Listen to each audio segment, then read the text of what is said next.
Hey guys, what's up? Carlo here. Today is a special but kind of sad day. Today I am actually packing, getting ready, fixing my stuff because I am leaving the Philippines, leaving Manila. Not permanently, baka naman feeling ninyo sobrang forever na ako mawala. No? I'm just leaving for a couple of days. I'm going to Las Vegas to attend the Consumer Electronics Show over there. Now, it has always been one of my biggest dreams to attend that event. I've gone to the Mobile World Congress in Barcelona. I've attended Google I.O. at the Google campus in Mountain View nga ba yun? Basta kung saan man yung office nila. And I was also able to attend Facebook F8 in San Francisco. So most of the biggest tech events in the world, I've actually had the privilege and honor of attending. And CES in Las Vegas is the one event I've never been to. A lot of tech journalists here in the Philippines have already gone. I have never been to. So I took this opportunity to go, and I am super excited to finally be able to cover and attend this event. However, it is kind of bittersweet, and it's kind of sad because I'm only going to travel by myself. I'm really used to traveling with my wife. It makes every moment outside the Philippines so much more special. Every scenic view so much more special because you share it with somebody. So for example, you're looking at a nice tourist spot, admiring what you're seeing. It's so much nicer and more meaningful if you're with somebody that you love because you get to share that moment together. You get to witness each other in the moment, and that's what I'm going to miss a lot while I'm in Las Vegas. The wife won't be there, but hopefully in the next few trips that I have planned for the rest of the year and next year and for the forever, may forever sa kasal, pagtrabahoan nyo lang. We get to spend more time doing that. But anyway, I just realized my hair is so messy. Messy hair, don't care. But anyway, so for today's vlog, it's going to be chill. There won't be any mega review or mega unboxing. I don't know. I just turned on the camera. I wanted to just document what happens the day before I leave the Philippines going to Las Vegas. So stick around, watch the video. I know it's not our typical setup, it's not our typical flow, but hey, I hope you guys enjoy it, and let's try this video out. If you haven't yet, please make sure to subscribe. We're giving away a sneaker of your choice in your size in Commonwealth, as well as kick-ass black AirPods. So make sure that you hit that subscribe button, follow me on Instagram, join our Facebook community, and then click the links in the description box for the rest of the mechanics of the video.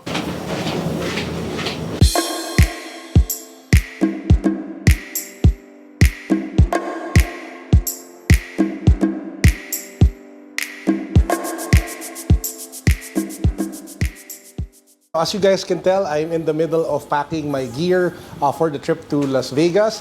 I've been trying to pick which backpack that I'm going to bring along with me, seeing as I will be bringing a couple of sneakers, maybe one or two, one of which will probably be expensive in hype.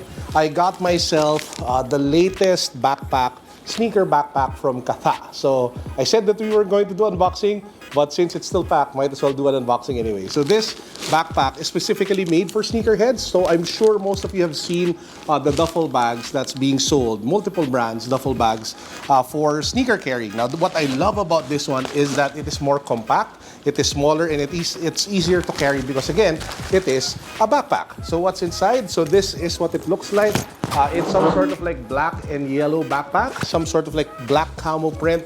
At the top, you have the Kata branding over here. It also comes with a free sneaker carrying case. So this is what the backpack looks like assembled. So it is some sort of like rectangle, again, with the black camo print.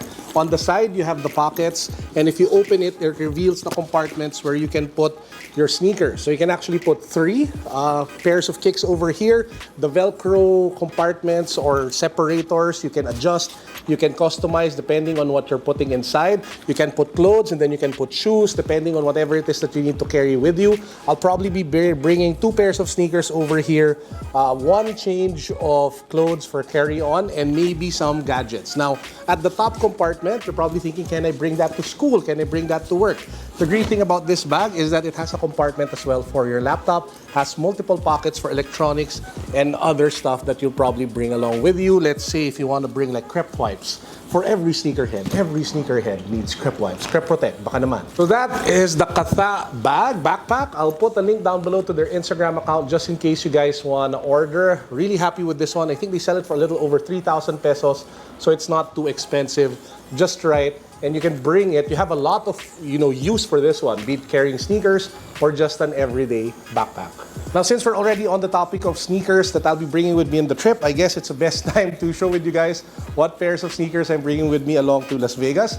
Now, seeing as we are Filipino and we are going there to represent the Philippines in covering the Consumer Electronics Show, I thought that it would be nice to bring Filipino-made kicks. So I am bringing with me my favorite World Balance sneakers. These are the World Balance Star Wars Stormtrooper.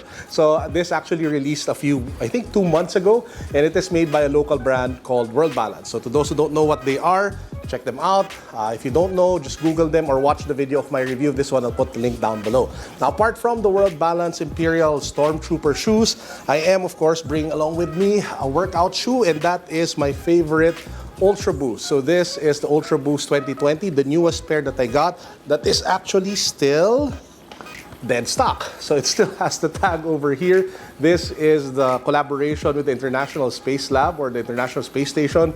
It is really nice. The color is like, dark blue, and it just looks so dope, and it'll match the jeans that I'm bringing with me to the trip. Now, we obviously need to bring one pair of hype kicks once we do the sneaker shopping. I'm planning on going to Urban Necessities, checking out Melrose over at LA, and we are bringing my favorite, the super comfortable, the Off-White Nike Presto OG. I think this has always been my go-to, and this will always be my go-to. I have 4 pairs of this now, so maybe I'll end up buying one more in Las Vegas, who knows. So, but anyway, those are the sneakers. Now let's get to the rest of the day. So guys, Sean, if you don't know, is now part of the team. What's up?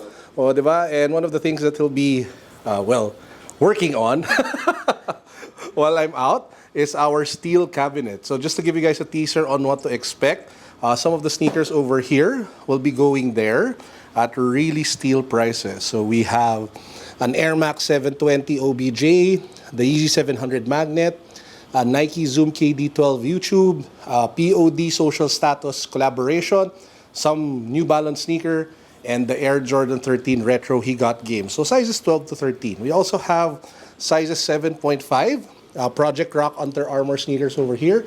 And we have a bunch of, ano ba tawag nito? Out of box Funko Pop. So all of them will be for cheaps.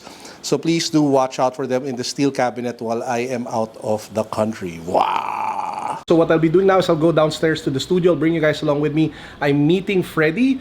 He's actually going to work on a cabinet display for the studio so we can display our toys and some of our collectibles in a nicer way. So I'll bring you guys along with me. We'll go down to the studio. My studio actually is just 3 floors down from where I live. So I live in another unit where I am with my wife, the dining area, the mini studio that I did a tour on, but I have a full unit dedicated to just YouTube and the other guys that I work with downstairs. I'll bring you guys there right now. So how do you know if it's my studio? It has an undefeated carpet right outside. But bam! This is where the magic happens. As you can see, it really says studio, and it even has like a mural of me over here done by Crunk Design. I'll put a link down below if you want your own graffiti art or mural. Check them out. Boom! So the meeting just finished. Actually met with an interior designer as well as somebody who will put together some furniture that we need to put here in the studio. So I'm actually going to put like a display, some shelves here at the back so we can display some of the toys. We're going to put more shelves over there. It's going to be crazy. It's going to be fun. So hopefully, as the next few weeks go by, this place, this studio that we have, will transform into a much better and bigger place. Now, before we go back up and finish packing and finish the rest of the preparations for the trip, I just want to show you guys my latest cup. I'll be doing a more formal review of this particular sneaker in Las Vegas because I'll be bringing it along with me. This is the YEEZY 380 Alien. Finally, sa wakas. Huge shout out to our online plug, our favorite reseller, SHOEFREAKPH. Lloyd, maraming salamat for the hookup. And he was even able to find it in my size for this particular shoe. It's kind of hard, which is size 13. So I'm kind of excited. Oh, finally. It took so long to be able to find this sneaker in my size.